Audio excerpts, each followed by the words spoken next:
После успешной сдачи зимней сессии 20 лучшим студентам республики из СФФУ, Арктического института искусств и культуры, также Чурапчинского института физкультуры и спорта выпала честь провести каникулы в Москве, также принять участие в празднике российского студенчества на Красной площади.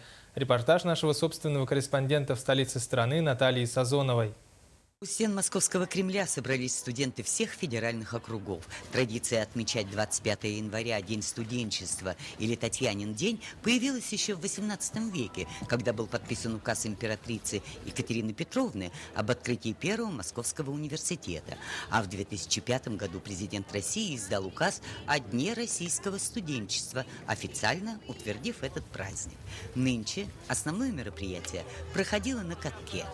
Нам предстояло за короткое время собрать катающихся или хотя бы стоящих на коньках студентов, которые учатся хорошо, которые активисты, которые смогли бы показать достойно вузы нашей республики на самом главном катке России. Перед большим ледовым шоу студентов поздравил министр образования и науки Российской Федерации Дмитрий Ливанов и олимпийская чемпионка, депутат Государственной Думы Светлана Журова.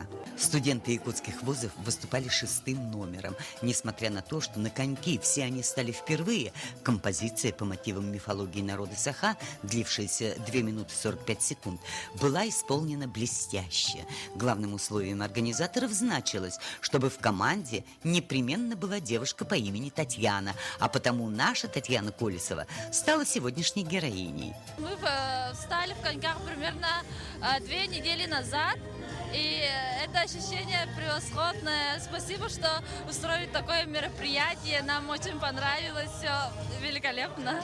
Студенты возвращаются из Москвы счастливые и довольные, с подарками и дипломами, с массой позитивных впечатлений, что непременно скажется на их успешной учебе. Наталья Сазонова, Евгений Петров, НВК «Саха», Москва.